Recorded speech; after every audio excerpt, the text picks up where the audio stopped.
బలహీన వర్గాల అభ్యున్నతికి కృషి చేసిన మహోన్నతుడు మహాత్మా జ్యోతిరావు పూలే అని ఒంగోలు శాసనసభ్యులు దామచర్ల జనార్దన్ రావు, ఎంపీ మాగుంట శ్రీనివాసులరెడ్డి అన్నారు.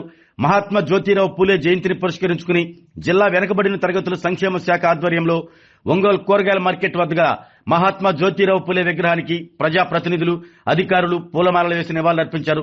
ఈ సందర్భంగా ఎమ్మెల్యే దామచర్ల జనార్దన్ రావు మాట్లాడుతూ అంటరానితనం, కుల నిర్మూలన, కుల వ్యవస్థకు వ్యతిరేకంగా మహాత్మా జ్యోతిరావు పూలే పోరాటం చేశారు అని తెలిపారు. రాష్ట్ర ప్రభుత్వం బీసీల సంక్షేమానికి అధిక ప్రాధాన్యత ఇస్తుందని అన్నారు. ఒంగోలు బీసీ ఆరామ క్షేత్రాలను త్వరితగతిన పూర్తి చేసి అందుబాటులోకి తీసుకొస్తామంటూ తెలిపారు. ఎంపీ మాగుంట శ్రీనివాసులరెడ్డి మాట్లాడుతూ దేశంలో బాలికల విద్య కోసం మొట్టమొదటి పాఠశాలను స్థాపించి ఎంతో మందికి విద్యను అందించారని పేర్కొన్నారు. ఒంగోలు నందు మహాత్మా జ్యోతిరావు పూలే పేరుతో బీసీ భవన్ ఏర్పాటు చేయాలని పర్యాటక కార్పొరేషన్ చైర్మన్ నూకసాని బాలాజీ అన్నారు. ఈ కార్యక్రమంలో జిల్లా రెవెన్యూ అధికారి ఓబులేస్, వడా chairman Sheikh Riyaz, AMC chairman Rajakarla Venkatrao, మాజీ mayor Gangada Sujatha, commissioner doctor Koduru Venkateswararao, BC సంక్షేమ శాఖ అధికారి నిర్మలా జ్యోతి, వివిధ కార్పొరేషన్ల డైరెక్టర్లు, బీసీ సంఘాల నాయకులు పాల్గొన్నారు.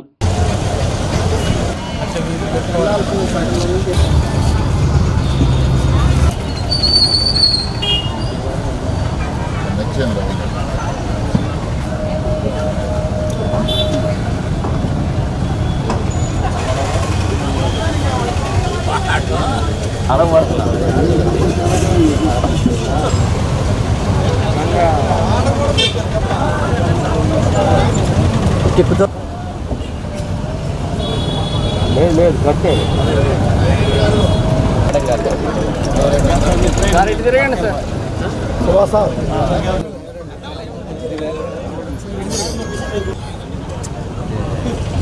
సార్ ఇటు తిరగాల, మీరు ఇటు తిరగండి, ఇటు తిరగండి, ఇటు తిరగండి. పెట్టు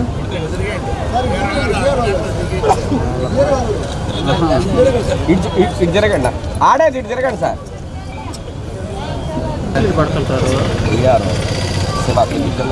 సార్ ఇటు తిరగండి. జోహార్ మహాత్మా జ్యోతిబా పూలే, జోహార్ మహాత్మా జ్యోతిబా పూలే, జోహార్.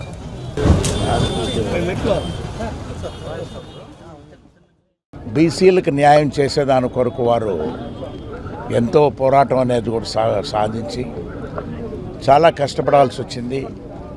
హక్కులు అనేది ఏర్పరచాలంటే బీసీలకు వారు తలపెట్టిన కార్యక్రమాలకి తోడుగా కూడా వారి శ్రీమతి సావిత్రి బాయ్ పూలే గారు కూడా ఎన్నో కార్యక్రమాల్లో కూడా పాల్పంచుకొని పెద్ద ఉద్యమాన్ని కూడా తీసుకొచ్చి భారతదేశ చరిత్రలోనే బీసీలకు న్యాయాలు చేసే పద్ధతులు కూడా వాళ్ళు తీసుకురావటం అనేది మనం ఈరోజు మన్నం చేసుకోవాల్సిన అవసరం ఉంది. కాబట్టి పూలే గారి ఆత్మకు శాంతి అనేది కూడా ఏర్పరచుకుంటూ వారు తలపెట్టిన కార్యక్రమాలు, ఆశయాలన్నీ కూడా ఆచరణలోకి తీసుకెళ్లాల్సిన అవసరం మనకున్నదని తెలుపుకుంటూ అందరికీ కూడా ఆయన జన్మదినం సందర్భంగా శుభాకాంక్షలు తెలుపు.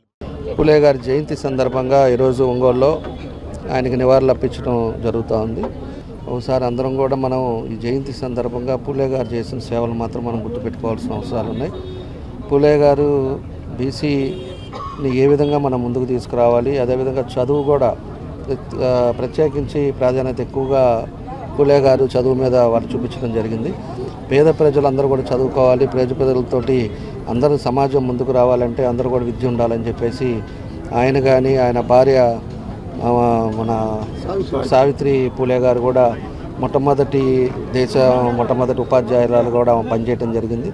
కాబట్టి వీళ్ళంతా కూడా ఎక్కడైతే పేదలు, బడుగు, బలహీన వర్గాలు ఉన్నారో వాళ్ళందరినీ ముందుకు తీసుకురావాలంటే ఏదో ఒక నాయకత్వం వహించి వాళ్ళందరినీ కూడా అన్ని విధాలు కూడా ముందుకు తీసుకెళ్ళడానికి పాటుపడిన వ్యక్తుల్లో మన పూలే గారు అని చెప్పి కూడా మనం చెప్పుకోవడానికి అవకాశాలు ఉన్నాయి. ఈరోజు ఆ రోజు నుంచి వాళ్ళు చేసిన సేవలను బట్టే ఈరోజు బీసీ వర్గాల్లో కానీ ఎంతోమంది ఈరోజు రాజకీయంగా కానీ అధికారికంగా కానీ ఎన్నో రిజర్వేషన్లో ఈరోజు ఉన్నారు. అంటే అప్పటి నుంచి కూడా వాళ్ళ ముందు చూపుతో చేసిన పూలే గారి వాళ్ళంతా చేసిన సేవలు అని చెప్పి కూడా ఈ సందర్భంగా మనం ఈరోజు బడుగు బలహీన వర్గాలు కానీ, మహిళలు కానీ, వివిధ వర్గాలు అందుకుంటున్నటువంటి, ప్రత్యేకించి శూద్ర వర్గాలు కూడా అందుకుంటున్నటువంటి విద్యా అవకాశాలన్నీ కూడా ఆ రోజు జ్యోతిరావు పూలే మహానుభావుడు అందించినటువంటి కృషి, మరి వారిని స్మరించుకోవటం, ఈ రోజు ఉన్నటువంటి బడుగు బలహీన వర్గాలు స్మరించుకుంటూ స్ఫూర్తిగా తీసుకొని ముందుకెళ్ళి ఆర్థికంగా, సామాజికంగా, విద్యాపరంగా అభివృద్ధి చెందాలని వారిని స్ఫూర్తిగా తీసుకొని వారి యొక్క వేడుకలను, ఏదైతే జ్యోతిరావు పూలే వేడుకల్ని మనం ఘనంగా నిర్వహించుకోవాలి. ప్రభుత్వం కూడా దీన్ని అఫీషియల్గా కూడా ఈ కార్యక్రమం నిర్వహించాలని గతంలో నిర్ణయం తీసుకొని ఉంది. దీనికి అంతటికి కూడా మూల కారణం మన శాసనసభ్యులు చెప్పినట్లుగా పూలే గారి శ్రీమతి, ఆయన భార్య మొట్టమొదటి ఉపాధ్యాయురాలు. ఆ విద్య కోసం ఎంతో శ్రమించారు. బాగా విద్యను అభ్యసించి రాజకీయంగా, ఆర్థికంగా, విద్యాపరంగా అభివృద్ధి చెందినప్పుడే వాళ్ళకు నిజమైన నివాళులు అర్పించినట్లుగా అవుతుందని తెలియదు. ఈరోజు మహాత్మా జ్యోతిబా పూలే గారి 200వ జయంతిని జరుపుకోవటం జరుగుతుందండి. ఆయన ఆ రోజుల్లో సామాజిక అన్యాయాల పట్ల ఆయన సవాలు విసిరి ఈరోజు సామాజిక అసమానతలను రూపుమాపి అందరూ కూడా సమానంగా అవకాశాలను అందిపుచ్చుకోవాలి, అణగారిన వర్గాలు అని ఆయన చాలా పోరాటం, ఉద్యమమే చేశారు. ఆ ఉద్యమం ఫలితమే ఈరోజు మనం అనుభవిస్తున్నాము. ఈరోజు అంటరానితనంగానే రూపుమాపేటట్టుగా ఆయన చేసిన కార్యక్రమాల వల్లే ఈరోజు మన సమాజంలో అంటరానితనం అనేది కనపడట్లేదు. తర్వాత మహిళలకు కూడా విద్య పట్ల, తర్వాత వితంతువులకి మళ్ళీ వివాహాలు చేయటం కానివ్వండి, విద్య పట్ల మహిళలు ఎక్కువ కాన్సన్ట్రేషన్ పెట్టి విద్యలో ఇప్పుడు అన్ని రంగాల్లో డెవలప్ అవుతున్నారు. ఆ యొక్క అభివృద్ధి ఫలాలు కానీ ఈరోజు ఆయన మనకిచ్చిన, సమాజానికి ఆయన ఇచ్చిన విలువలే ఇవి.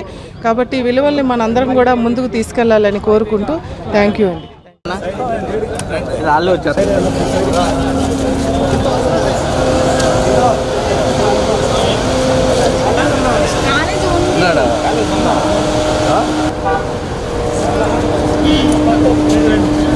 ఆరోగ్యమే మహాభాగ్యం అంటారు, కానీ ఆరోగ్యాన్ని నమ్మకంగా కాపాడే స్థానం ఎక్కడ? ఇది ఒంగోలులో మీకు దగ్గరగా మన Venkataramana nursing home private limited. Caring your life 54 ఏళ్ల విశ్వాసంతో ఇది ఒక హాస్పిటల్ కాదు, ఇది ఒక విశ్వాసం. 3 తరాలుగా వేలాది కుటుంబాలను ఆరోగ్యంగా నిలిపిన ఆదరణ. మా నిపుణుల వైద్య బృందం మా దగ్గర అనుభవం కలిగిన బృందంలో అందించే సేవలు: neuro surgery, general medicine, diabetes, pulmonologist, general surgery, ophthalmology, urology, orthopaedic, ENT, paediatrics, dental surgery, anaesthesiology, gynaecology, cardiology, emergency మరియు క్రిటికల్ కేర్. ఒంగోలులో ఆరోగ్యానికి ఒక కొత్త శకం ప్రారంభమవుతుంది. వెంకటరమణ ఐ హాస్పిటల్ ప్రారంభించబడింది. కంటి ఆరోగ్యానికి ప్రత్యేక పరిష్కారంగా ప్రభుత్వ ఉద్యోగులు, రిటైర్డ్ ఉద్యోగులు మరియు వారి కుటుంబ సభ్యుల కోసం EHS ద్వారా వైద్యం. క్యాష్లెస్ సేవలు, Medi Assist, Star, GHPL, Aditya Birla, Bajaj Allianz మరియు ఇతర ప్రముఖ హెల్త్ స్కీమ్లు అందుబాటులో ఉన్నాయి. ఆరోగ్యశ్రీ, డాక్టర్ NTR వైద్య సేవా నిధి అందుబాటులో ఉన్నాయి. చిరునామా RTC బస్టాండ్ ఎదురుగా, Kurnool road, Ongole. Phone number 08592282623, cell number 9100679099, eye hospital number 9866484770, website www.venkatramanarsinghome.com, Facebook www.facebook.com/VKRNH. Venkataramana nursing home, 3 తరాల విశ్వాసం, నూతనతతో కూడిన సేవ. మేము కేవలం చికిత్స చేయము, మేము శ్రద్ధ వహిస్తాం, పరిరక్షిస్తాం. సేవ చేయడం మాకు ధ్యేయం.